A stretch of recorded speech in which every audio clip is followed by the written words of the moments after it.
every living thing on our planet. This is not the only issue. If we look at chemtrails as part of a larger biological warfare that is going on our planet right now, we have genetically modified foods being fed to our population.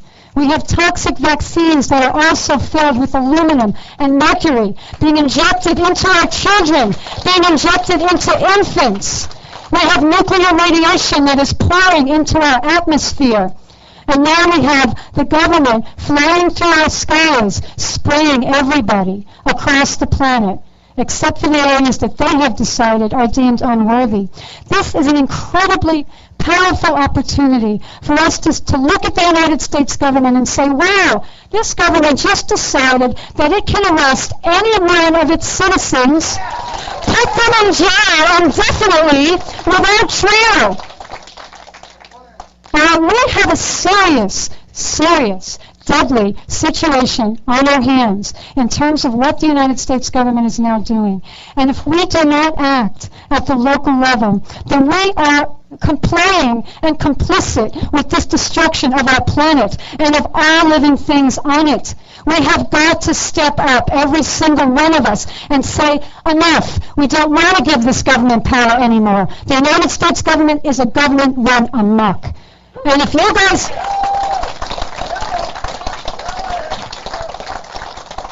And you all live here, right? You all live in the United States. How could you not be seeing this? How could you not look up in the sky and see these people spraying things in the sky that expand and cover our sky with toxic clouds?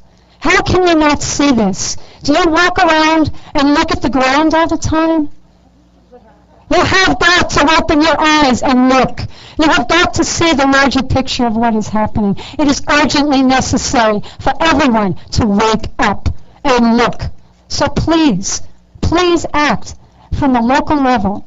And we say, we're going to take it on. We are New Yorkers. We are freaking powerful people. And we don't take shit from the United States government or from any governmental body that would choose to treat us like we are roaches. We are not roaches. We are human beings. And we have a right to live. We have a right to eat clean food. We have a right to drink water that doesn't contain 8,700 parts per billion of aluminum. That's here in Suffolk County, folks. Okay? Pay attention, because this is going into our bodies, and this is going into our children, and into everything that we love. Please. We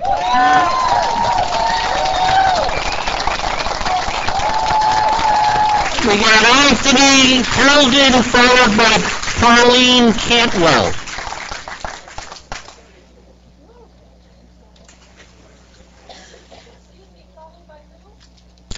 Pauline Cantwell. Pauline's in the audience. Maybe you can make your way to the center aisle. Hello. My name is Anthony Tolda. That's T-O-L-D like dollar, A like America. I'm a Republican candidate for Congress to represent District 2 on Long Island, and this is an issue I've done a lot of research on. I would just like to respectfully request that you think about your families, your friends. This is not a Republican issue. This is not a Democrat issue. This is an issue of the general welfare of the American people.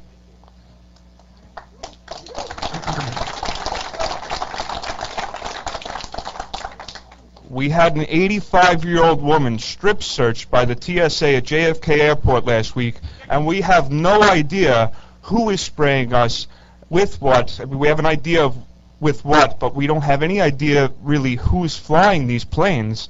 And the average law-abiding citizen can't even get on a plane without being harassed. This is insanity. The science behind the argument is sound. Anybody with a functioning set of eyes, a critical thinking process, that has spent any significant amount of time reviewing this evidence could see it as sound. And it's clearly the will of the people that's educated on this matter that an end is put to this. Please give us a unanimous decision to pass this bill so that we can show the world that America's taking freedom back and we're not going to be sprayed like a bunch of bugs.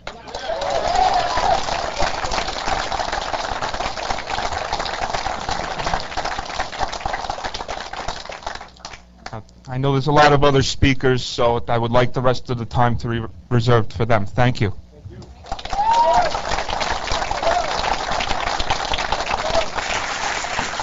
Pauline, followed by Greg Fisher. Hello, I'm Pauline Cantwell from Greenwich, Connecticut, and I came out today because I have been concerned about this issue for many years. I have worked at the UN since '94, leading a peace caucus there, and getting involved in the weaponization of weather as a weapon, and got interested in the geoengineering issue, which has been covered by the UN for a long time. In fact, they passed a convention banning the hostile manipulation of weather in 1978. I have 5 grandchildren on Long Island and children living here. I'm concerned about their health. I'm concerned about the health of people all over the world. I started doing a radio show in Greenwich Memorial Day of last year. My theme song is Blue Skies by Willie Nelson because I'm a Texan and I want my blue skies back. I want to wake up and see the blue skies when I get up, and I want to see them when I see the sunset at night. I'm tired of seeing the desert sunsets in Greenwich, Connecticut. We shouldn't be having bright red sunsets in Greenwich. I was in Texas early November. I met with George Vomar, who heads up the weather modification program there. I had him on my radio show November 15th. And November 22nd, I talked about some of it on November 15th. Those shows are archived at www.wgch.com. We talked about a program in Mexico by a Russian weather modification company, ELOT Technologies, doing ionization of weather, doing rain enhancement and precipitation denial. We talked about a military corporation, Sky Blue, who came to Texas and got a permit. They said they were former military. They got a permit to alter the weather using laser technology. And then they disappeared this year. They can't be found. And the only thing we can find is Sky Blue, which is a space technology corporation in Colorado. I went to the Bonn conference in Germany and distributed Rosalind Peterson's flyers. I have Rosalind Peterson of California Skywatch on my show almost every week. And I distributed these geoengineering flyers. Octopus on one side strangling the earth, and the scientist on the other side saying, just trust us. We're going to put all these chemicals up, and it's going to be okay. And it shows the CARE rocket, C-A-R-E, Charged Aerosol Released Experiment. That rocket went over my house in Greenwich September 9th, 2 years ago, September 19th. My next door neighbor thought it was a UFO. It was spraying aluminum oxide and was seen by a cruise ship. Maybe some of you saw it go over your house. It was launched from Wallop Island, Virginia, to create NASA-lucent clouds. These are being done deliberately. I was taken out of the conference, told I couldn't distribute this flyer anymore. It wasn't authorized. And then I was told the next day it was a case of mistaken identity. It was no case of mistaken identity because I brought Rosalind on as a keynote speaker in '07 at the Climate Change Conference, and we did a program on geoengineering, weather warfare, and all these issues, and they know what I'm talking about, and they didn't want it discussed. So I applaud all the people here. I am so impressed. I have been a lone person in the wilderness at these conferences, and I am really impressed by people's knowledge and their concern. There is a history of military spraying diseases on people. You can check out the book Clouds of Secrecy by Leonard Cole about programs they did in the 70s.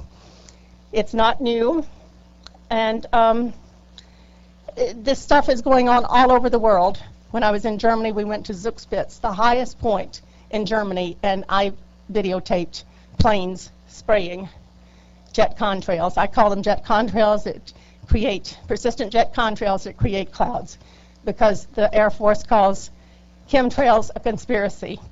And I don't want to get put in the camp of conspiracy because I deal in facts. When I do a speech, I want to make sure that my facts are right. So thank you so much.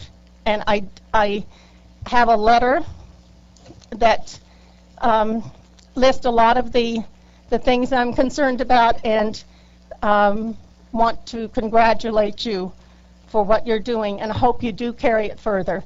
And I hope we can spread this into Connecticut, into Texas, into all of the United States, and get awareness of what's really being done. Thank you.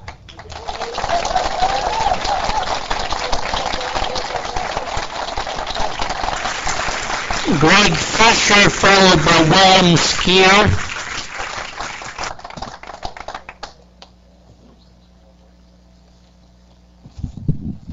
Hi, I'm Greg Fisher. I'm here in my role as the Director for Americans for Legal Reform.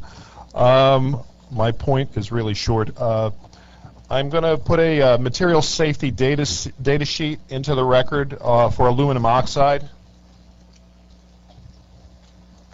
Aluminum oxide is a known skin and eye irritant. That should speak enough right there. We're going to be spraying irritants into our airspace. Also, it's worse than that. Actually, I'm going to also submit a study from the American Thoracic Association, which links aluminum oxide particulates to pulmonary fibrosis.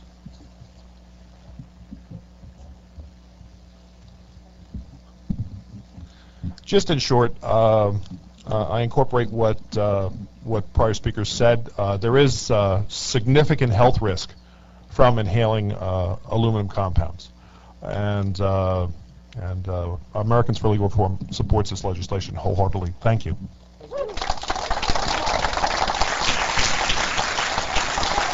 William Skier, followed by Harold Cohn.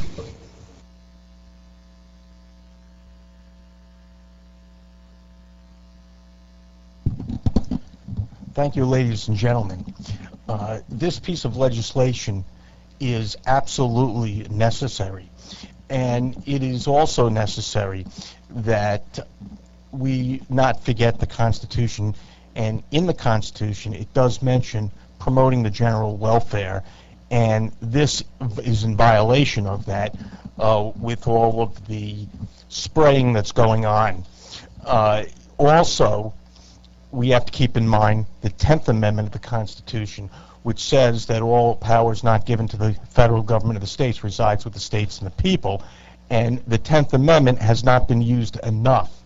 And I would want New York State to do more of what Arizona and Texas has already done, and that is to claim state sovereignty over those powers that are clearly in the Constitution.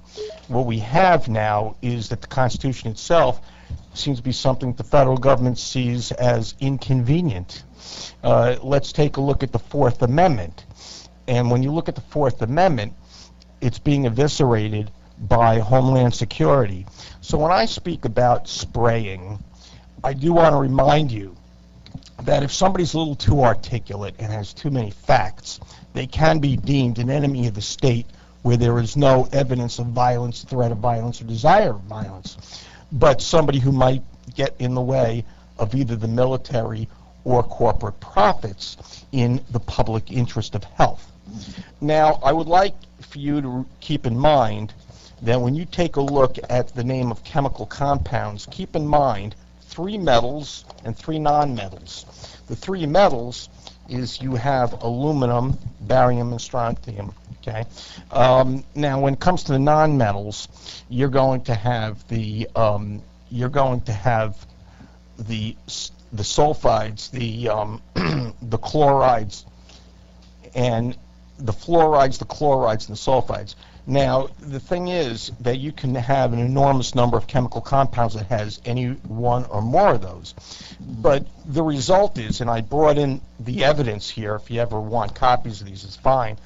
One of them deals with carcinogens raising the cancer rates, and the other one deals with lowering the fertility rates. The way the fertility rates have been lowered, and it was first discovered with frogs, and then it started to show up in terms of statistics involving people, is that first there's the obvious one, are lower sperm counts, but then was something less obvious, and that was the issue of women's eggs not being receptive. And that is where, well, what is normal is that the first sperm is accepted and all others are rejected. But the first sperm is now being rejected as all other sperm, and this means infertility inflicted on the woman. And what you find is that this coincides with higher rates of having chemical compounds ending up in the air and then percolating down into the ground every time it rains into the aquifer. And therefore it mixes with drinking water. So you're either breathing it or you're ingesting it. And what are the three items you have? You have aluminum, you have barium and strontium. Then you have, on the non-metal side, you have the chlorination, the fluorination, and the sulfides. And when you put all that together, we are having virtually a chemical attack on us by our own government. And why would they do that? There's a number of reasons. First, you have basically are being used as guinea pigs, as the military, where people on their deathbed have then have let things out because they didn't like holding in what they had to, signing these confidentiality agreements. And these are not confidentiality agreements in order to protect the name of our agents overseas. And I want to keep secrecy of our names of our agents overseas until they get home. But what we're talking about here is secrecy over what is done that affects health. So the military, not knowing the health consequences, is using us as guinea pigs. Then you have something else. You have contracts between the government and private industry. And if it's good for corporate profits and dangerous for our health, what happens? we see what happens. Okay, thank you.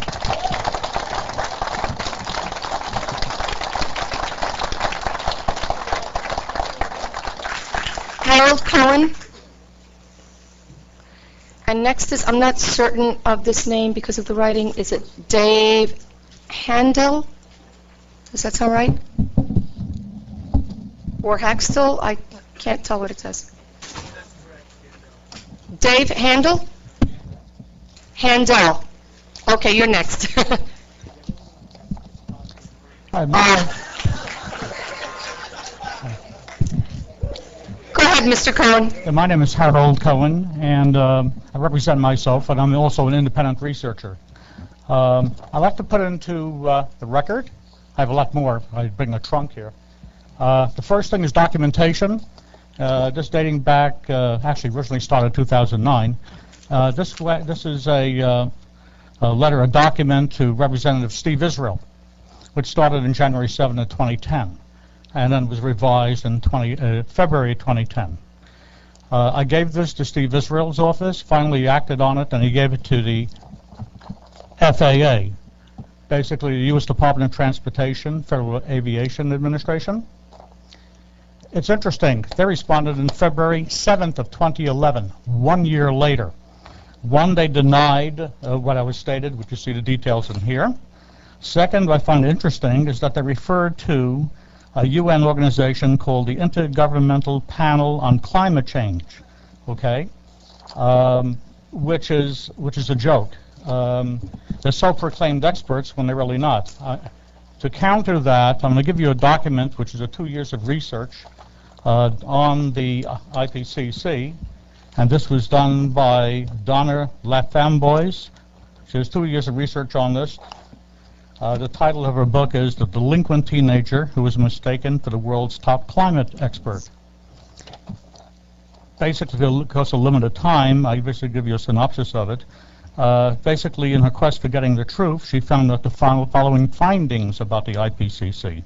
The authors are frequently not reputable scientists at all, but graduate students. The sources that they cited in IPCC documents are frequently from radical green groups, not objective scientists. The IPCC routinely censors scientists who do not agree with the current global warming hysteria about greenhouse gases. Incidentally, CO2 comprises only 1% of the atmosphere, and it is not a pollutant, not like your fumes from a car.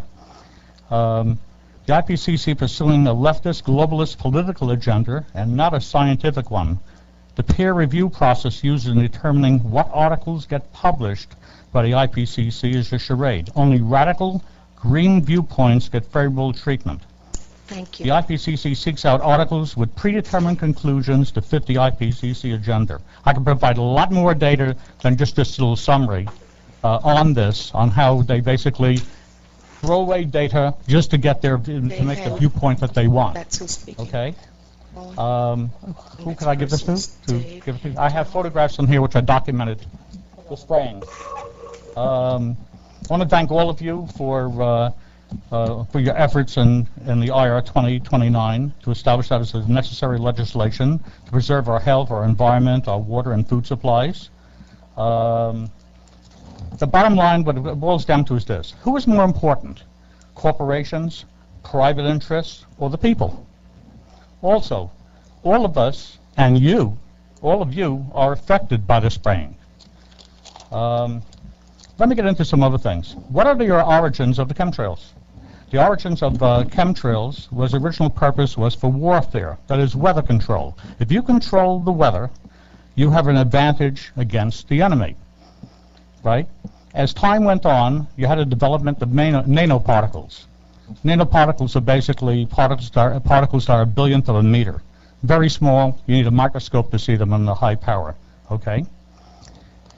And nanoparticles of the same substances versus grains versus nanoparticles will act differently and also in their absorption into the body. They can be breathed in very much more easily.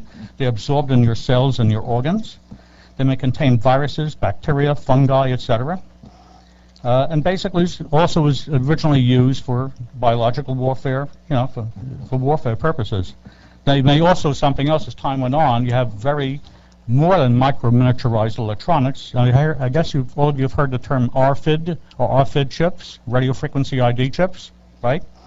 They also may contain really miniaturized versions of RFID chips in very small structure, and that can be used for tracking individuals. That's good for warfare purposes too. You can the original purpose is to track your enemy where they are remotely. And also unfortunately also be used for tracking populations here on Earth. There's a film which I'll make available to all of you if you want it. It's non-copyrighted and can be freely copied. What in the world are they spraying? I don't know if any of you have heard of that film.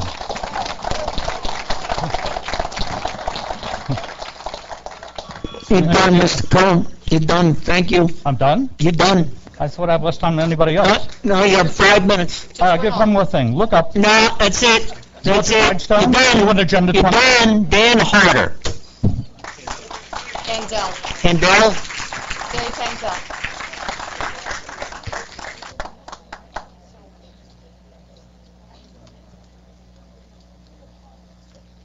Hello, ladies and gentlemen. I'm Dave Candell, and I'm very, for years actually, I've been wanting something like this to actually take place. Actually, my experience with this geoengineering happened about 4 years ago. I was walking through a beautiful Suffolk County park, Condrey Hall, and no, I'm sorry, it was actually Comset State Park. And a gentleman handed me a paper, all kinds of conspiracy theories, and I thought, what is this nonsense? I was ready to throw it out like it was garbage. And I started reading about geoengineering and chemtrails. Like, this is nonsense. And then I started paying more attention to the clouds and everything. And I saw sometimes days would go by, there would be just normal clouds, and all of a sudden you'd have 3 days. Now, the planes are always flying. They fly around the clock because, we're in New York. We're near a couple of airports, obviously. There's Iceland, MacArthur, there's LaGuardia, and there's Kennedy. So planes are flying around the clock, and you'd have 3 or 4 days where you would see just normal weather.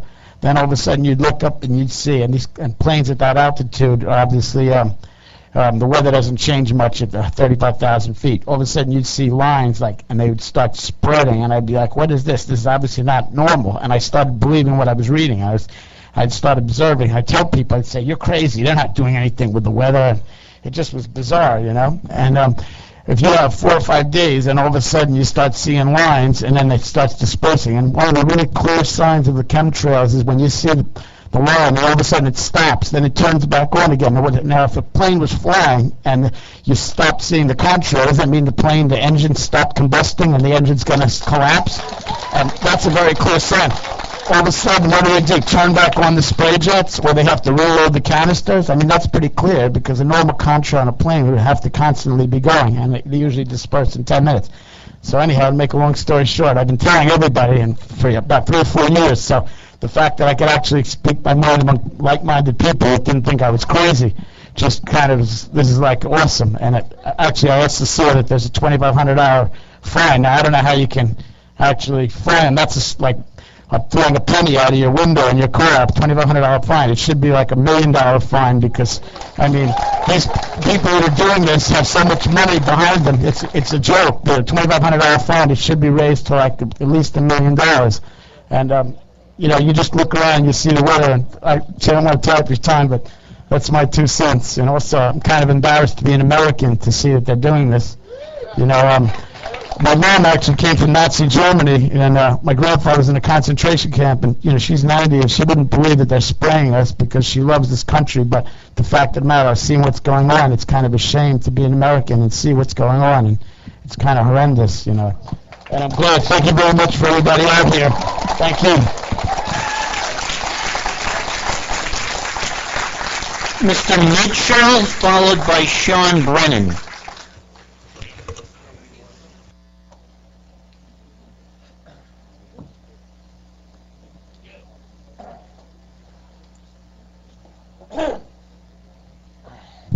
Thank you, respected members of the legislature. Thank you very much. I only say this or address you for perhaps 1 minute. And what I want to say is I cannot dispute what they're saying. As little as I know, I cannot add to what they've said. But I want to give something in the way of history. I want to bring up something that this legislative body, a tremendous role they played many years ago. So I ask you to just follow me for 1 second. The battle of spraying, the battle against the spraying of things in our atmosphere is not new.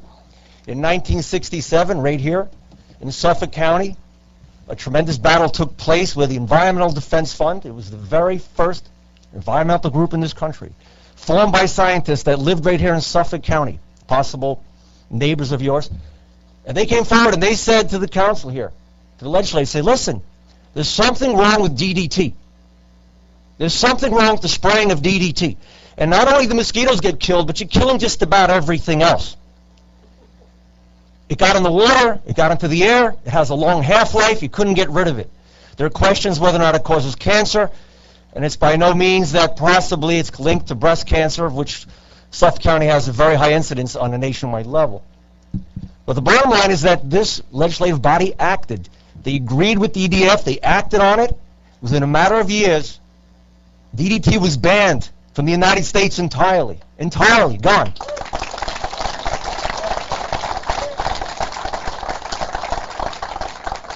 Within several years, the Nixon administration, following what took place right here in Riverhead, formed the Environmental Protection Agency, the very first body of its kind to monitor the safety of our environment, the very first of its kind. In 1970, the Clean Air Act, followed by the Clean Water Act, enormous legislative moves for the protection of people by their representatives. So what they're asking you, what everybody's asking, is that ask yourself the question. We all share the same air, we drink the same waters, we walk the same streets, parks, go boating, play tennis, whatever. We live here together. Possibly right here, you, the representatives today in 2011, 2012, maybe you can make that same historic movement that'll move right to the national level, the White House, and this is what we're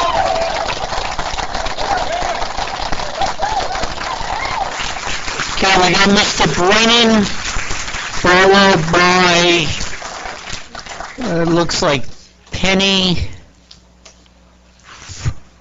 I don't know, Penny some. Good evening, ladies and gentlemen. Okay, go ahead. Many of us have heard the ads on the radio of late, see something, say something. Well, many of these people here, including me, have seen something, and we've been a long time waiting to say something. Thank you for giving us that opportunity. We've seen the military jets over. I come from Ireland. You can probably tell my funny accent. It's not just over your county. It's over the entire globe. Something is going on. In the farmhouse in Ireland where I lived, no airports for hundreds of miles. It's not exactly, a big airplane country, little tiny island. There's just as many operations going on over there as there is right over Long Island. I'm down from Connecticut, and it's crazy up there too. The trees are all dying, the spruces. It's absolutely absurd. Now, the question I kind of have, if you propose a ban, and I hope you will, a ban on the weather-altering chemicals, how do you propose to enforce the law? Because remember, in the aftermath of September 11th, there was 9/11, in which aircraft were used as a weapon. We saw what can happen. We all need to be more observant of our sky. Altering our local climate with chemical cloud seeding, etc., without our consent is an act of biowarfare. Future generations' health will depend on you making a decision here to ban the spraying. On the streets we have police that patrol it to make sure we don't go speeding. We have OSHA on the work sites. We've got all sorts of agencies. But who's going to control these planes if it's a black op? Who knows where it's funded from? And it appears it is. It may be not American, it's internationally funded. You have to consider that. And you've got a lot of evidence from people tonight. You can look through what they've given you here. Can you incorporate, perhaps in your ban proposal, an in-flight intercept based by whatever agency to take down for examination of these aircraft? Completely strip them down to the toilets, take the wheels off. Find out what's happening in these aircraft. Somebody has to start doing this. And by either get special agents, which I would like you to also have civilian, non-related agencies involved with them. We need to basically get some agencies that can, short of shooting them down, do something else, urgently. And in fact, if necessary, and they're unmarked aircraft, get the Coast Guard to shoot them down. It's that bad. And that we don't like to encourage this, but in the after events of 9/11, 2001, aircraft were used as a weapon on this country. It's happening again. And that's all I have to say today, folks. Thank you.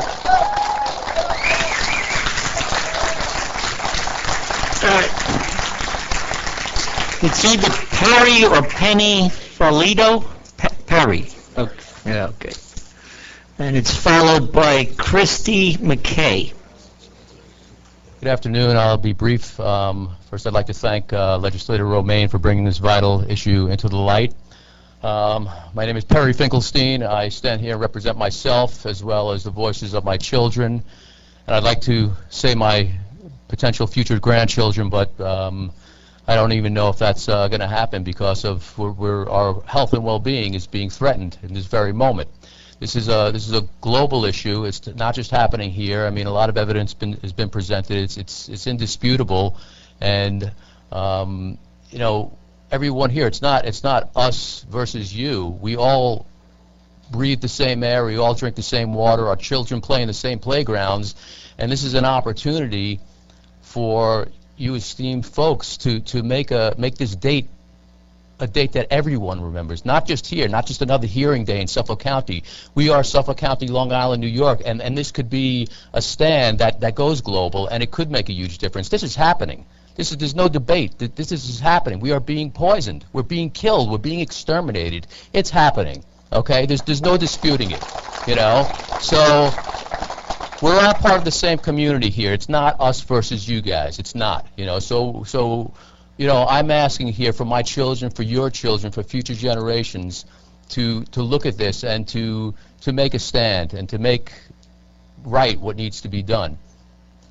I sit and watch for decades already. I can watch a beautiful clear blue sky go from a beautiful sunny sky to hazy toxic pollutants, and I feel it, I sense it, I know it. So there has been no accountability, there's been no transparency, and it needs to happen. It needs to happen now. We don't have time. We are running out of time. It's the 1% that is making these decisions. Okay, so look at your children, look at your grandchildren, for yourself. Okay? Look up in the sky. This is no joke. So the Shishindi people of this country, also known as the Apache, have a saying, Kadishte, that means all is made beautiful. So I implore you, okay, let's make it beautiful again. We have the power. You have the power. Please. Namaste.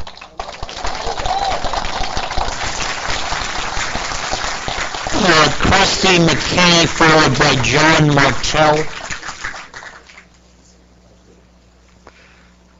Christy McKay. No, Christy McKay. How about John Martell?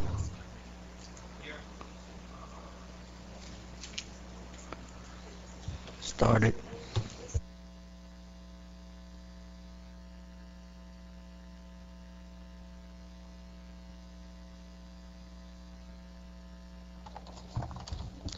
I'd like to thank the legislature today for hearing the public. And I'm going to get into the definition of what you might not be familiar with. What is a chemtrail and what is a contrail? I don't expect you to be familiar with this. We are well rehearsed. We have researched this. So I'll make it very simple and very clear. When you see a plane in the sky and it leaves a contrail, C-O-N-T-R-A-I-L, that is the exhaust from the plane. That exhaust dissipates in about 15 minutes. When you see a chemical trail, that trail does not dissipate in 15 minutes. If you watch that trail, it becomes more defined. And if you continue to watch that trail, it will overlap and twist in on itself. And then within an hour or 2 hours, it will expand across the horizon. And within due time, those toxins will float down to the earth and contaminate the earth. I'd like to bring your attention to the date of February 20th of 2010, an event that took place in San Diego.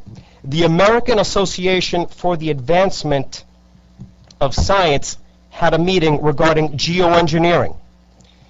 During that meeting, a person from the audience, a concerned person who was well aware of chemtrails and their toxins, had asked David Keith, who is a proponent and a supporter and an advocate of geoengineering, a very important question.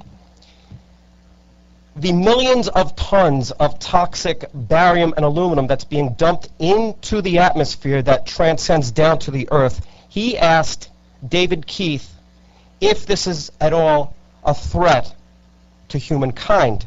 And I'm going to quote for you exactly what David Keith, a proponent and supporter and advocate of geoengineering, said on February 20th of 2010, and I quote, "We haven't done anything serious on alumina, and there could be something terrible that we find tomorrow that we have not looked at," quote unquote. I'm going to continue on because we are pressed for time. I have brought some documentation. I have a 10-page document here that's entitled Air Force Research Laboratory In Vitro Toxicity of Aluminum Nanoparticles in Rats. Now, anybody who knows anything about the human species and rats are used and scientifically accepted as an element of our world, and what is bad for the rat is bad for the humans. This 10-page document, moving along to the end of the page, the conclusion is, and I quote, "Aluminum oxide nanoparticles displayed significant toxicity after 96 and 144 hours post-exposure." And I will be submitting this document to the board after I talk. Another thing that I would like to bring up regarding documentation is a very interesting 42-page documentation. This documentation is entitled Weather as a Force Multiplier, Owning the Weather in 2025, a research paper presented to the Air Force. And this research paper was done by Colonel Tammy J. House, Lieutenant Colonel James B. Neer, Major Ann Mercer, and Major James E. Pugh. I will go to page 27 of this document, and going down to the last paragraph, the paragraph states, "Nanotechnology also offers possibilities for creating simulated weather, a cloud or several clouds of microscopic computer particles all communicating with each other and with a large control system, could provide tremendous capabilities. Interconnected, atmospherically buoyant, and having navigation capabilities in 3 dimensions, such clouds could be designed to have wide-range elements within our skies. In closing, I would like to say, please remember the world you are now seeing. There will be counterclaims within the evidence that will be presented in and around the claims of what is commonly known today as chemtrails. You will be told that all is normal and as it should be. You will be told that there is nothing to be concerned about and that everything is always as it always has been. Your eyewitnesses' accounts will be dismissed as unreliable. This dismissal by acclaimed authorities, well, you get the picture. Thank you for your time. Eva Hauge, followed by John Vinnick.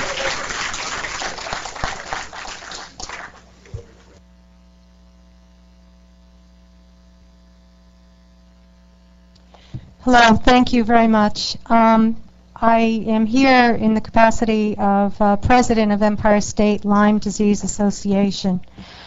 I don't blame anyone up there or in the audience for doubting the veracity of the claims about geoengineering of our skies.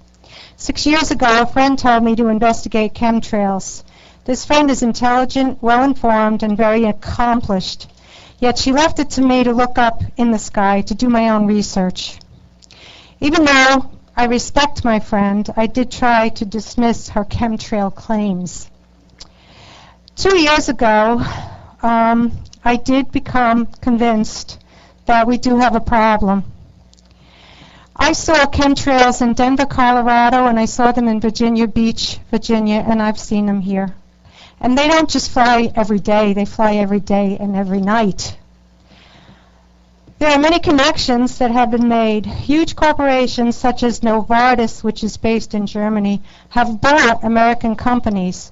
For example, Beechnut Baby Foods and the American Seed Company. Are they connected to this geoengineering of our skies? Is our government or parts of our government connected, or other groups? I leave it to others to answer these questions. I see planes flying which deliberately seem to be creating patterns in the sky above us, as you've heard over and over, sorry. But they make plaids, they crisscross, and they slowly dissipate and form a cloud cover which in effect obliterates the sun. So many of us are just too busy, and I've been too overwhelmed with concerns of Lyme patients to really pay much attention. So it's understandable that if you're not looking for something, even if it's the elephant in the living room, you're not going to see it. Just as my friend told me years ago, don't believe me, just look it up and look up in the sky.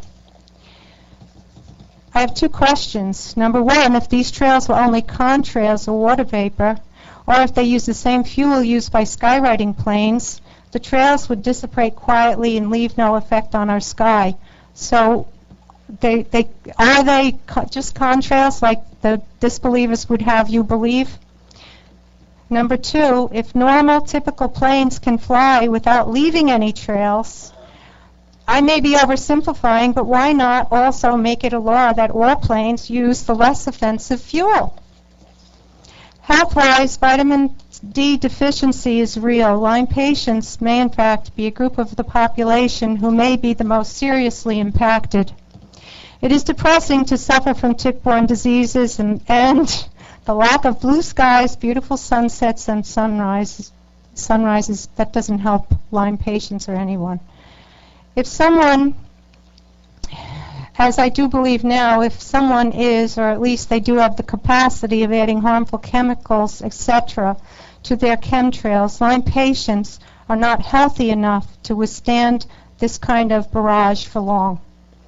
As for who is responsible for this, I don't believe it is our total U.S. government or any other country's total government, and I also doubt if it is all corporations, but we do need to find out who they are, and we do need to stop them.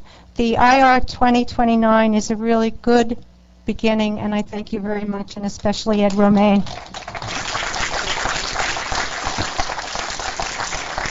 John Black.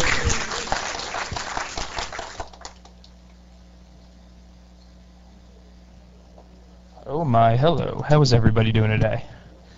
Hi, my name's John Vanek. I am with Liberals for Geoengineering and Big Government, and I have a small little speech right here. I am the furthest to the left as possible. If I could stamp you and your kids with a chip, I would. If I could unite the world with a world government, I would. If I could end all your sovereignty, I would, without a doubt. Please let me finish. I'm here to speak on behalf of the environment, the polar bears, and probably the trees, maybe. I represent the overgrowing support for geoengineering, most specifically chemtrails. Scientists need to geoengineer the planet because we, mankind, have destroyed it. We need not to stop. We need not to stop this. What we need to do is stop people from having children. Yeah, starting with me. We owe this to the polar bears and, again, maybe the trees. I base this evidence on little research, well, no research at all. If you guys can appreciate a satire, I want to let you know that was one of them. Geoengineering is an absolute threat to humanity. It's an absolute threat to our democracy, our republic. We as a people of the United States of America need to stand against corporatism and geofascism that is being presented to us today. Our environment is absolutely essential for our life, our liberty, and the preservation of our happiness and our constitutional republic. That is all. Thank you very much. Enjoy the weather.